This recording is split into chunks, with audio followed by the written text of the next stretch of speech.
Let's get thwipping. It's Kyle, and today I want to talk to you guys about Captain America Civil War and Spider-Man Homecoming.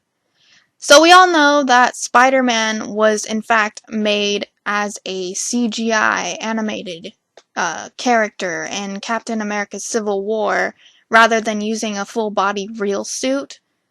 Well, the other day that was released that there was a behind the scenes for Captain America Civil War, and in fact that they had actually used a real life suit worn by Tom Holland himself.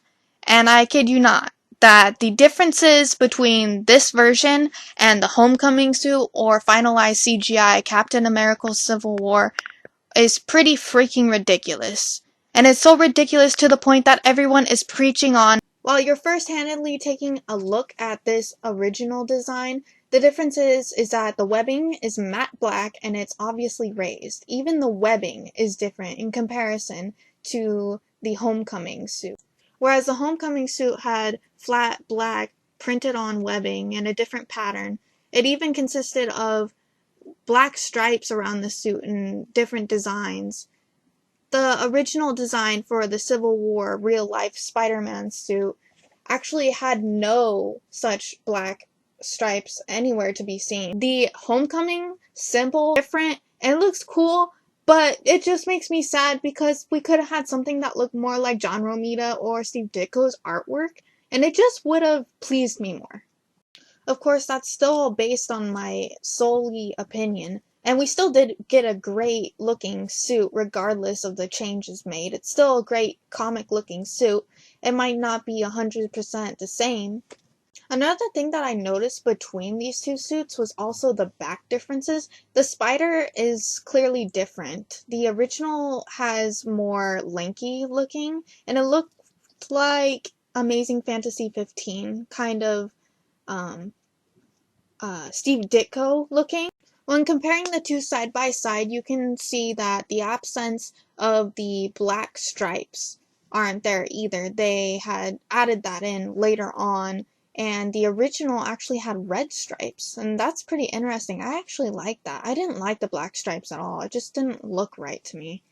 Of course, that's my opinion once again, and you can also tell that the V in the back is different. The shape of the webbing in the back is like a V shape, and in the finalized version it's more of a rounded out, squared out type. Very interesting. Another thing that is pretty noticeable is that I can completely tell that Tom Holland in these pictures and these behind the scenes is that he is definitely wearing a muscle suit underneath to really show off that musculature that Spider-Man shows in the comics. And I honestly don't have any problem with them wearing a muscle suit or not, but I do think that it does add to the character and defines his well-built structure as a superhero.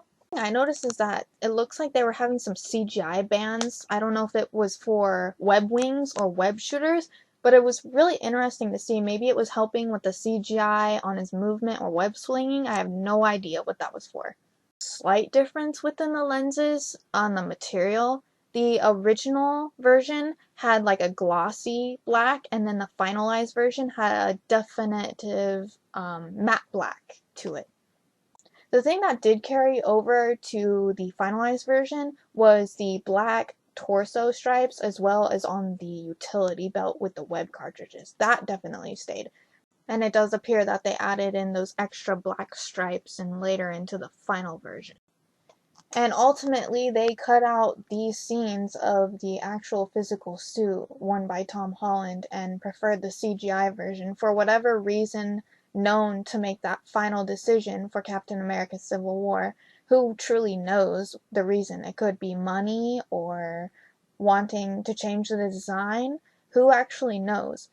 But it still was interesting to see it go through so many different stages of change. What are your opinions on these changes? Did you like it or did you not? Leave me a comment below stating your opinion. Thanks for watching.